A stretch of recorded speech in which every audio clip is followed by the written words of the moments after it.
ma na tešať. Tak ja na teba hodinu čakám a ty sa teraz pohodne zbavíš a odídeš. Jo, išiel som do Hyzy. Tak, ako ste chceli. No neuveríte, kde som. Topoľčany. A toto tu za mnou, čo je tu, by mala byť Hyza. Hyza! Á, dobrý deň. Ja by som tu mal mať dohodnuté stretnutie. Áno. A točím, nevadí? A mám kartu. OK, takže poslali ma sem. Obchodný riaditeľ. Asi za ním idem, ne? Druhé poschodie. O, zasadacia miestnosť. To bude asi ono. Zdravíčko, dobrý. Miško. Zdravím.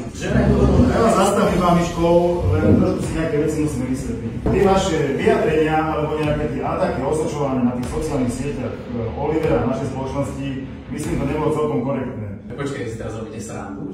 Ja si vás nerobím absolútne srandu. Toto stretnutie bolo dohodnuté, aby sme si prešli celú výrobu, vy meškáte a plus ešte ma dožralo to, že stále nejaké pripomienky sú k tým vašim vyjadreniam, čo mi už leze totálne na nebu.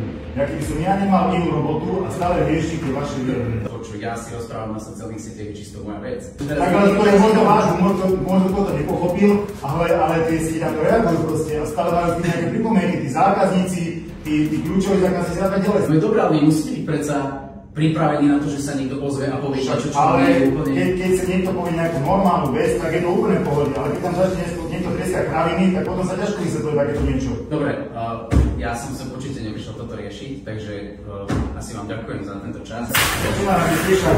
Tak ja na teba hodinu čakám a ty sa teraz pohodne zbavíš a odídeš. Za prvé, my sme si nikdy nepotýkali, aby ste ma vy oslovovali tu fešači, tak to akože už naozaj na toto nemám čo povedať. A ako ťa mám osloviť?